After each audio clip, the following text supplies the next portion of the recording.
the young, and the restless spoilers. Everything had finally come to light.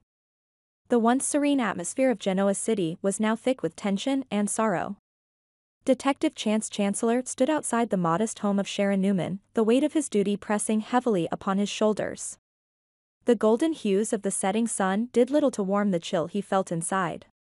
He couldn't hide the pain etched across his face. Arresting Sharon was the last thing he wanted to do. Yet, justice demanded it. Sharon, a woman he had known and respected, was now implicated in a series of heinous crimes.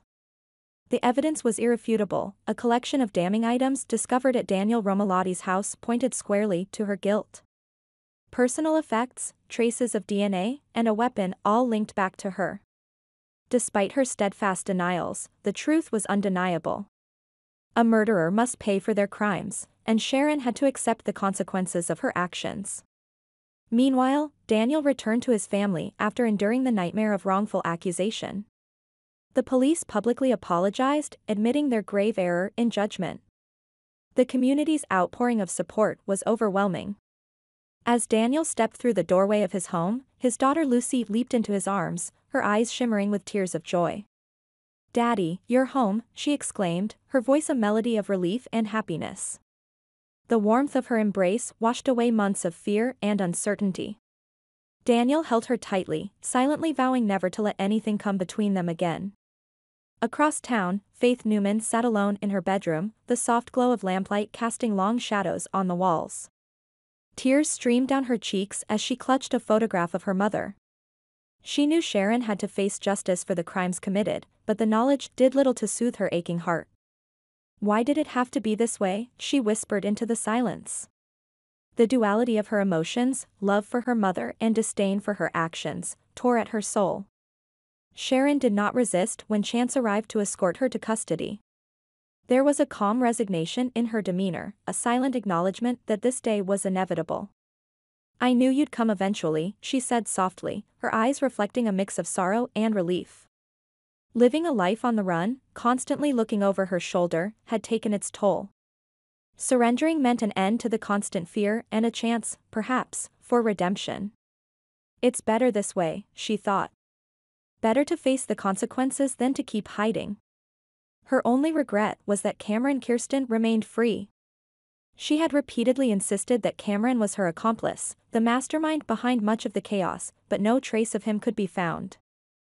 The authorities were skeptical, some believing that Cameron was a figment of her imagination, a convenient scapegoat crafted by a fractured mind.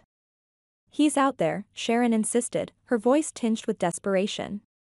"You have to believe me." But her pleas fell on deaf ears. Understanding the complexities of Sharon's mental state, Chance advocated for her to receive psychiatric help rather than a traditional prison sentence. He knew that beneath the surface, she was battling demons far greater than anyone realized. The court concurred, acknowledging that her crimes were intertwined with her mental health struggles. Sharon was to be treated at a psychiatric hospital, where her actions would be addressed with compassion and care. News of Sharon's arrest rippled through Genoa City like a shockwave. Friends and acquaintances grappled with disbelief and betrayal. Some, like Nick Newman, her ex-husband, were torn between anger and empathy. "I can't believe she would do this," he confided to his sister, Victoria. "But maybe we missed the signs. Maybe we could have helped her." The community was left to reconcile the image of the woman they thought they knew with the reality of her actions. At the Newman Ranch, Faith struggled to find solace. Nick did his best to comfort her, wrapping her in a protective embrace. "We're going to get through this," he assured her. "Your mother needs help, and she's going to get it." But Faith couldn't erase the memory of her mother being led away, the distant sirens echoing in her ears. "I just want things to go back to how they were," she murmured, her voice barely audible.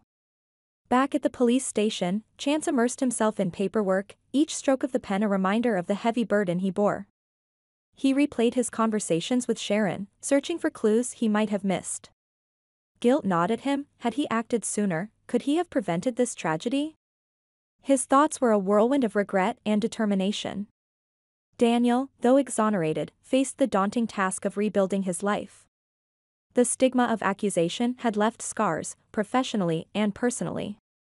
Yet, as he watched Lucy play in the backyard, her laughter filling the air, he found a renewed sense of purpose.